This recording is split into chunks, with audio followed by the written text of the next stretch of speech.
High everyone, welcome to my channel Salma blogging and cooking. আশা করছি আপনারা সকলে ভালো আছেন, আমিও ভালো আছি। আজকে আপনাদের কাছে নিয়ে চলে এলাম সামার স্পেশাল বেলের শরবত, ছাঁচি বেলের শরবত। এটা তো কীভাবে এই শরবতটা বানিয়েছি চলুন তাহলে আপনাদের সাথে শেয়ার করি। প্রথমে এখানে আমি বেল কয়েকটা নিয়ে নিয়েছি, তবে সব বেলগুলোর আমি শরবত বানাবো না।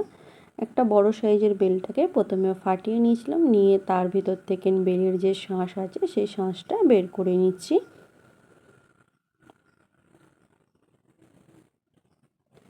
সব বেলগুলোর শরবত বানালে অনেকটা হয়ে যাবে, সেই জন্য এখানে একটা বড় সাইজের বেলের আমি শরবতটা বানাচ্ছি। তো এখানে দেখতে পাচ্ছেন বেল থেকে আমি শাঁসটা পুরো বের করে নিয়েছি। তো একটা বেল থেকে এতটা শাঁস বেরিয়েছে, এতে প্রায় 2 থেকে 3 গ্লাসের মতন শরবত হয়ে যাবে। তো এরপর এখানে অল্প করে একটু পানি দিয়ে দিচ্ছি বা জল দিয়ে দিচ্ছি, দিয়ে ভালো করে বেলটাকে এইভাবে হাতে করে মাখিয়ে নিচ্ছি। জলের সাথে মাখিয়ে বেলের মধ্যে যে দানা আর যে পাতলা সুতোর মতন যে ছিবড়েগুলো আছে সেগুলোকে বের করে নিচ্ছি। এইভাবে রস থেকে নিচড়ে বের করে নিচ্ছি। আর এইভাবে দেখতে পাচ্ছেন হাতে এইভাবে চেপে চেপে রসগুলোকে বের করে নিচ্ছি প্রথমে, বা বেলের যে শাঁসটাকে চেপে চেপে বের করে নিচ্ছি।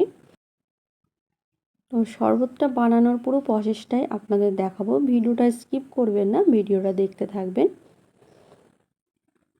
আর খুবই কম সময়ের ভিডিও, বেশি বড় ভিডিও নয় এটা। এরপর দেখতে পাচ্ছেন একটা অন্য পাত্র নিয়ে নিয়েছি, আর তার মধ্যে একটা স্টিলের ছাঁকনি নিয়ে নিয়েছি। তার মধ্যে আমি এগুলোকে ছেঁকে নেবো। যে লাস্টের শেষতে যে দানাগুলো রয়েছে সেই দানাগুলো এই ছাঁকনির মাধ্যমে আটকে যাবে ছাঁকনিতে, তাহলে শরবতটা খাবার সময় কোনো রকমভাবে মুখে কোনো কিছু লাগবে না। তো এইভাবে দেখতে পাচ্ছেন চেপে চেপে পুরো একদম আমি ছেঁকে নিলাম, আর যেগুলো বেরিয়েছে সেটাও দেখিয়ে দিচ্ছি। আর বাকি যেটা রয়েছে সেটাকেও এই একইভাবে ছেঁকে নেব।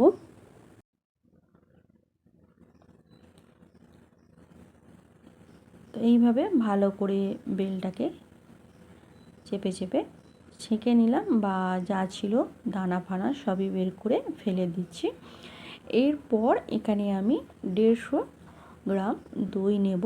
তো এটা 200 গ্রাম আছে, এতে আমি 150 গ্রাম দই নেব। দইটাকে প্রথমে একটু এইভাবে চামচ দিয়ে একটু মাখিয়ে নিচ্ছি, তারপরে ছাঁকনিতে ঢেলে ভালোভাবে দইটাকে একদম পেস্ট হওয়ার মতন করে নেব।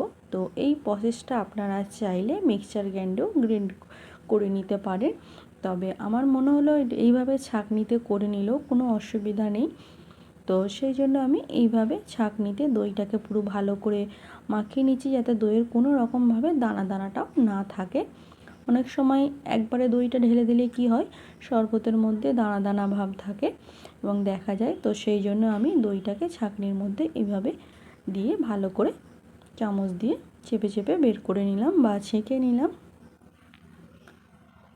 এরপর এখানে চিনি দিয়ে দেবো।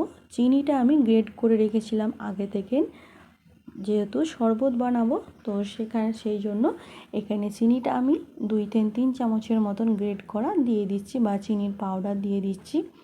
তাহলে বেলের শরবতটা তৈরি করতে বেশিক্ষণ টাইম লাগবে না। আর সাথে এখানে বরফ দিয়ে দিচ্ছি, বরফের আইস কিউব দিয়ে দিচ্ছি কিছু, যাতে শরবতটা এই সামার স্পেশাল শরবত যেহেতু, তো একটু ঠান্ডা না হলে আবার শরবতটা ভালো লাগবে না খেতে।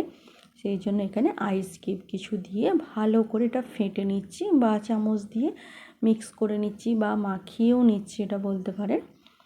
তো আজকে আমার চ্যানেলে যারা নতুন এসেছেন, এই ভিডিও দেখছেন, ভিডিওটি ভালো লেগে থাকলে আমার চ্যানেলটা সাবস্ক্রাইব করবেন আর নোটিফিকেশানটা অন রাখবেন। আমি যখনই কোনো ভিডিও আপলোড করি না কেন আপনাদের কাছে নোটিফিকেশান পৌঁছে যাবে। ছোট্ট একটা লাইক করবেন, কমেন্ট শেয়ার করতে ভুলবেন না, পারলে ফ্রেন্ড ফ্যামিলির মধ্যে শেয়ার করবেন। তো এখানে দেখতেই পাচ্ছেন বেলের শরবতটাকে বেশ ভালো করে ফাটিয়ে নিয়েছিলাম, তারপরে একটা গ্লাসের মধ্যে সার্ভ করে নিচ্ছি।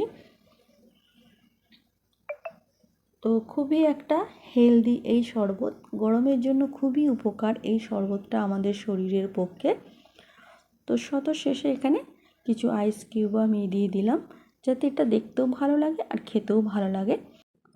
তাহলে আজকে শেয়ার করলাম কিভাবে বেলের শরবত করতে হয়। ভালো থাকবেন, সুস্থ থাকবেন, নিজেও ভালো থাকবেন, অপরকেও ভালো রাখবেন। Thanks for watching my video. Take care.